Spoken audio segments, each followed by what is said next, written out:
All the young dudes. Right, let's go out into the world. Lieutenant Pike, Li Gang, and China's Internet Dilemma. The ecology of the Internet varies little from country to country. The cross-border similarities of the Internet were demonstrated the weekend of November 1920 as the Chinese Communist Party feasted on Schadenfreude, joy in someone else's misfortune, courtesy of Lieutenant John Pike of the University of California Davis Campus Police. Pike, tasked with clearing a walkway on the UC Davis campus of a seated row of passively resisting Occupy Wall Street demonstrators, strolled down the line and hosed the faces of the protesters with pepper spray with the casual demeanour of an exterminator dealing with a cockroach infestation. This is the Asian Times. It goes on later. Photos and videos of the event went viral and gave the Chinese state media an opportunity to point out that the United States, which has demanded that oppressive regimes like the People's Republic of China grant their citizens free expression, is not equally welcoming when local homegrown anti-capitalist demonstrators threaten the fragile self-regard of the rich, public hygiene in the city centre, and downtown shopping in the crucial Thanksgiving to Christmas period.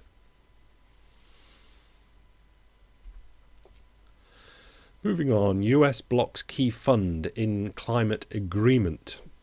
From the Financial Times, the US is refusing to sign off on a flagship global climate fund as already fraught negotiations intensify ahead of next week's UN climate summit and carbon prices plummet to new lows. It was already feared that souring economic conditions and next year's US presidential election would make it difficult for the UN summit, which opens on Monday in Durban, South Africa, to make headway on a new global warming deal before the main provisions of the Kyoto Protocol climate treaty expire at the end of 2012. Later we can read, first mooted at the 2009 Copenhagen Climate Summit, which was a bit of a flop, wasn't it? The fund is supposed to channel a significant portion of the $100 billion a year developed countries have promised to mobilize by 2020 to help developing countries fight climate change. Nice idea. At the same time, the price of carbon permits in the European Union, whose members are virtually the only wealthy countries willing to offer conditional backing for a new phase of Kyoto Pact in Durban, crashed to new record lows.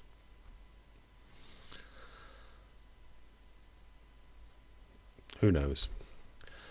Over in Russia, Medvedev warns the US over missile shield plan. Dmitry Medvedev, Russia's president, has warned that a failure by the US to take into account Russian objections to a planned NATO anti-missile shield would spark a new arms race and derail efforts to improve frosty relations between Washington and Moscow. Accusing the US and its allies of ignoring the Kremlin's concerns, he repeated a threat made in 2007 to deploy cruise missiles in Russia's westernmost enclave of Kaliningrad, aimed at NATO missile interceptor batteries. Later in the article we read, US officials say they have repeatedly demonstrated that their system would be of no threat to Russia's intercontinental ballistic missiles being located close to Russia. This is weird. Being located close to Russia makes it harder for interceptors to catch up to the Russian missiles, they insist. So Russia can launch them, and the Americans are saying that their missiles are so close to the launch pad they'd never be able to get up and catch them up in time to bring them down. So that makes it all right. But the phased adaptive approach was seen as less threatening than the previous Bush-era system because it was aimed at short and medium-range missiles.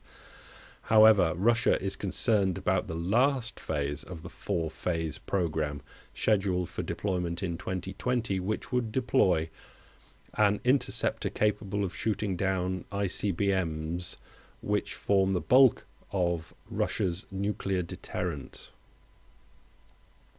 It's not quite sorted out yet, all that mess around that we thought might have all have been sorted and left to drift off into the past. Trouble in Russia for the Russian oligarchs and politicians that support them, and vice versa. Rising chorus of boos greets Russia's rulers. In what is becoming an epidemic across Russia, the ruling elite is being booed and catcalled in public. The trend points to plunging faith in the regime, which, with just days to go before parliamentary elections on December the 4th, ahead of a sensitive change in power next spring when Prime Minister Vladimir Putin will probably resume the presidency. I think he probably will. Last Sunday, television viewers were shocked when Mr. Putin himself was roundly booed while attending a Moscow martial arts contest. When he stepped into the ring to congratulate the winner, one of several YouTube videos of the episode has been watched over 2 million times. Getting powerful, this internet media stuff, and disseminating into information. Mr. Putin's spokesman Dmitry Peskov tried lamely to insist that the booing had been aimed at the losing American fighter. Vladimir Posner, a respected television presenter, said it was totally untrue, and that the booing was not aimed at the premier. People are pissed off. I think it's a healthy reaction, he said. Democracy in Russia. Not. Tensions brew in the Caspian Sea with Russia's latest move. Since the collapse of the USSR in 1991, the nations that border the Caspian Sea, namely Russia, Iran, Azerbaijan, Turkmenistan, and Kazakhstan, have quarrelled over how to properly divide its waters. With as much as 250 billion barrels of recoverable oil, 200 billion barrels of potential reserves, and 9.2 trillion cubic meters of recoverable natural gas at stake, tensions have risen over recent moves by Russia to develop its offshore resources. I'm sure they'll sort it all out amicably. France pushes for Iranian oil embargo. Now, I have no idea what Iran's done to upset everybody, but they seem to understand it. France is pushing for a European oil embargo on Iran, breaking a diplomatic taboo that could have significant ramifications for energy market and global economic growth. Paris has made the proposals to the European Union members, preparing a new round of sanctions following the release of a UN Nuclear Agency report this month. The proposal follows the imposition of a European oil embargo on Syria to force an end to the regime's attempts to crush the popular uprisings by force. I know why they do it, trying to do it against Syria. Right, out of that region, just pop over quickly to China just to show their PMI. Their indicators are still turning down, and there have been outbreaks of sporadic rioting in more than normal. They're always up to a bit of it in China, but it's already starting to get worse. The Chinese leaders really haven't got any wiggle room at all when it comes to jobs. They must keep the Chinese people in jobs, whatever the cost.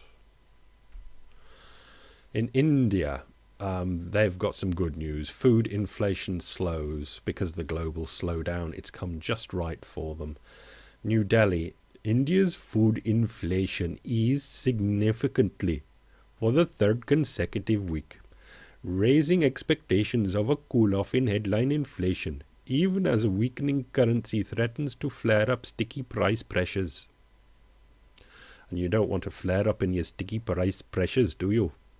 The wholesale price index for food articles rose 9.01% from a year earlier in the week ended November 12, compared to 10.63. So that's an awful jolly lot better. I think they've, I don't know, Ganesh, the elephant god, might have answered their prayers there.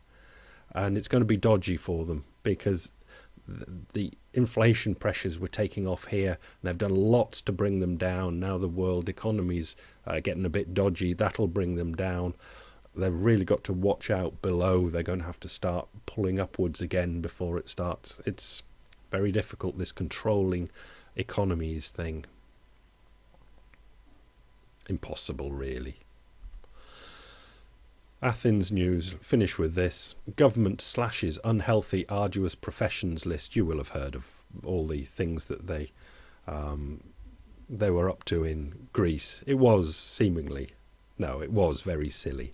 The government has removed 180,000 public and private sector employees from a list of professions, allowing them early retirement and other benefits. It's an effort to contain the burgeoning social security costs.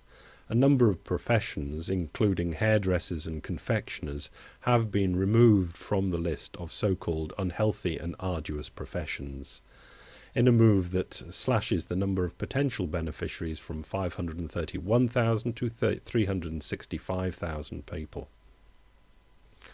Much more better. Got to make sense. Nursing staff and fish farm workers were amongst the few professional groups to benefit from the reforms being added to the list for the first time. So the poor hairdressers and confectioners are out, but nursing staff and fish farm workers are in. You try and work out the Greek system. They've got some strange ways of doing things. Right, that's it. See you tomorrow. Bye.